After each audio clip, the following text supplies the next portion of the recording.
Hello everyone, what's up, welcome to my channel. और ये है मेरा पहला ब्लॉग। और इस ब्लॉग में आप देखने वाले हैं दुनिया का सबसे छोटा ब्लॉग, लिटरली सबसे छोटा ट्रैवल ब्लॉग। और ये होगा from Noida to Vrindavan by road.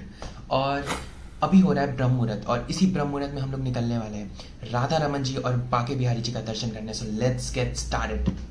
क्योंकि ये एक शॉर्ट ट्रिप है जो कि 5 to 6 आवर्स का होगा मैक्सिमम, तो ऐसा कोई ट्रैवल किट का ज़रूरत है नहीं। और मैं बता दूँ, वृंदावन नोएडा से टोटल 141 किलोमीटर की दूरी पे है, जो कि अप्रॉक्स हमें 2 आवर्स लगे जाने में बाई रोड।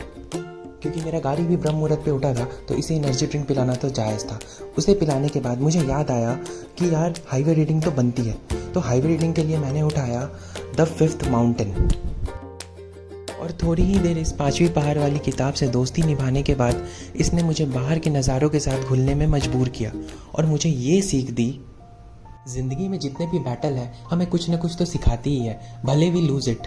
एक आशा जो ये बताती है कि हर एक रेड सिग्नल के बाद ग्रीन सिग्नल तो आता ही है। ये ग्रीन सिग्नल इस सनराइज़ की तरह हमें ऐसी ऊर्जा देती है जो हमारे ज़िंदगी के सारे सिचुएशंस को क्लैरिफाई कर देती है।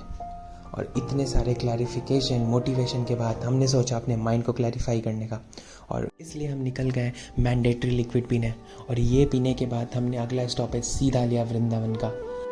ऐसे मैं एक बात बताना चाहता हूँ कि हमारे वृंदावन धाम में पूरे 60 ठाकुर जी प्रकट हुए थे, लेकिन वहाँ पे सारे मंदिर नहीं है बिकॉज ऑफ इन्वेडर्स। और फिर हम लोग वृंदावन धाम एंटर किए, जहाँ पे हम लोगों ने अपनी गाड़ी को गोविंद देव जी टेम्पल के पास पार्क किया, अपने शूज़ को खोला और फिर ई रिक्शा में बैठ के सीधा बाके बिहारी टेम्पल चले गए, जहाँ पे बहुत स्ट्रगल के बाद फाइनली उनका दर्शन हुआ। और फिर चले हम लोग राधा रमन जी टेम्पल की ओर, जो कि 500 साल पुराना है। और वहाँ पे जो डीटी है कृष्ण भगवान का, उन्होंने वो खुद को मैनिफेस्ट किया है उस फॉर्म में शालिग्राम पत्थर से, इसलिए वो काफ़ी यूनिक और प्रसिद्ध माना जाता है। और फिर वहाँ जाने के बाद हमने थोड़ा इंतज़ार किया, क्योंकि उनका भोग का टाइम चल रहा था।